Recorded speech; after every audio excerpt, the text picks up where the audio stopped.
Hey, it's Hunt. You found Hunt on Saints. We're talking black and gold football. Do us a favor. Hit the like button, share your comments below, and hit that subscription button so you can get all of our content. Enjoy! Thursday edition of our shows, as you just heard, brought to you by Rouse's. And every Thursday we head out to the Jim's Firearms Hotline and we chat with our guy Luke Johnson from The Advocate, covers the black and gold. Luke, how are you, sir? I'm doing great, man. Thanks for having me on. Absolutely. How good's the Saints defense?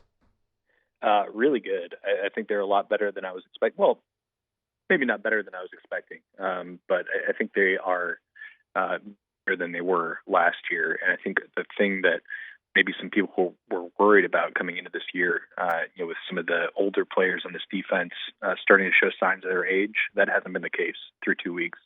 So I think it's been really impressive, especially on the back end.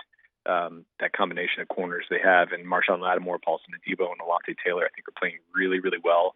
And then they're marrying that up nicely with that front four, which, that was an issue for them last year. They were having a hard time generating pass rush with four guys.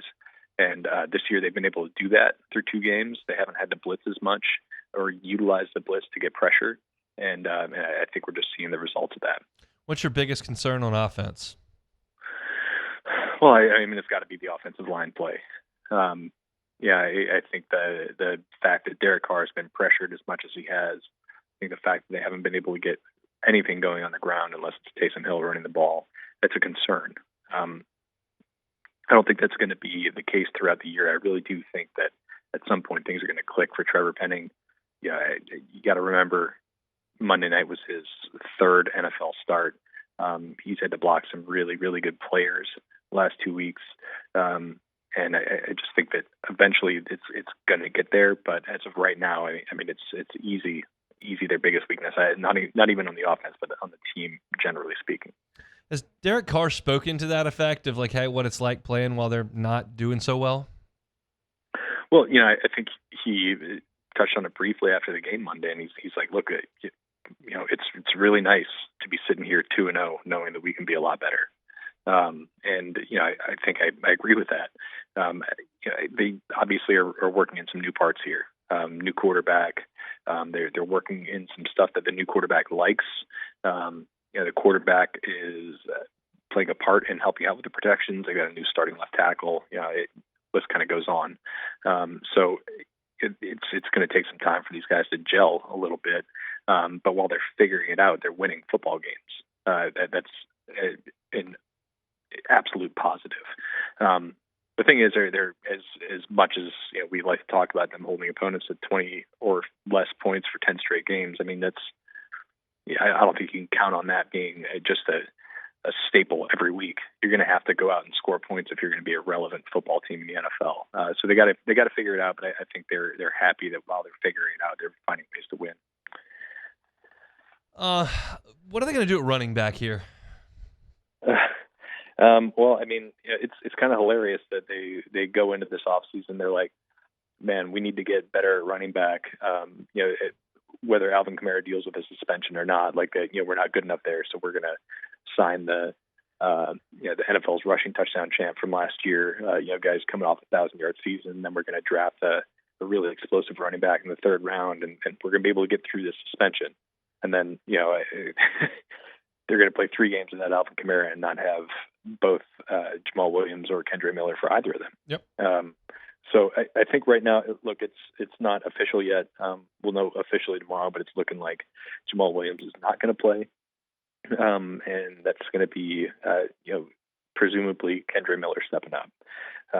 He's obviously missed the first 2 weeks with that hamstring injury, but he's been a full go at practice, and all signs are pointing towards him being the guy. But I think Tony Jones showed last week that he's earned a little bit of a spot here, while they're kind of getting through this first 3-week stretch of that Alvin Kamara. Beyond the 2 rushing touchdowns, I think he did a really nice job in pass pro. So he'll be on the field for sure. It's not an ideal situation where you're going to be completely leaning on the rookie running back who's making his first start in Lambeau Field of all places. It's going to be a tough proposition for them, I think.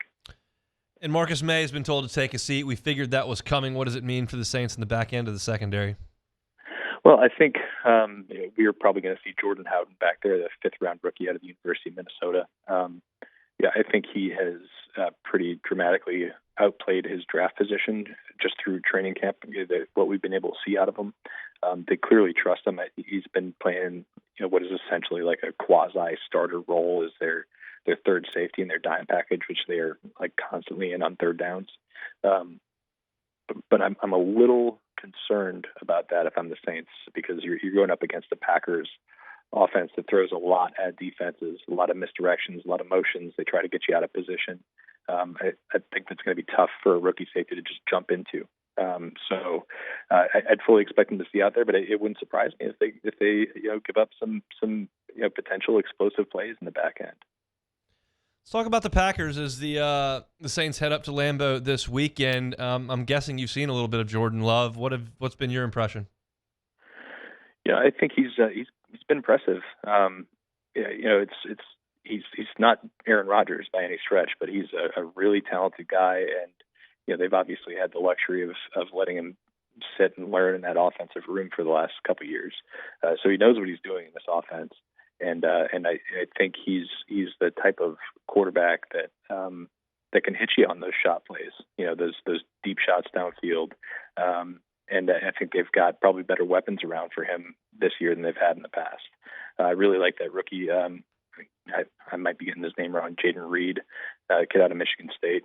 They got some. The rookie tight end Luke Musgrave is nice. They might get Christian Watson back this week. So he's currently leading the NFL in passer rating. He's got 6 touchdowns and no picks.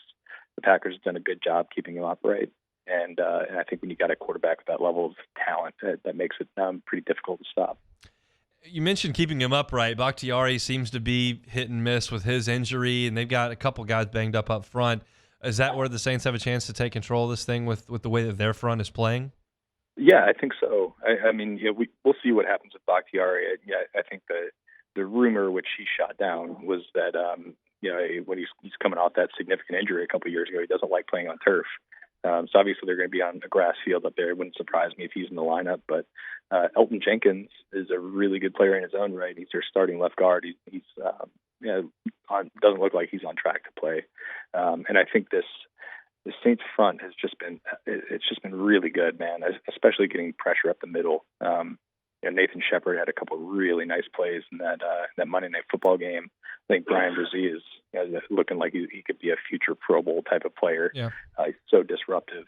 And I think when you're getting that pressure up the middle, that can force quarterbacks to make some bad throws, which we saw the Saints take advantage of in Week 1. And it also flushes them outside to guys like Cam Jordan and Carl Granderson, who I think have played really good football through 2 weeks. So I feel like that's an area where the Saints have a decided advantage going into this, even though I think the Packers have a pretty good line.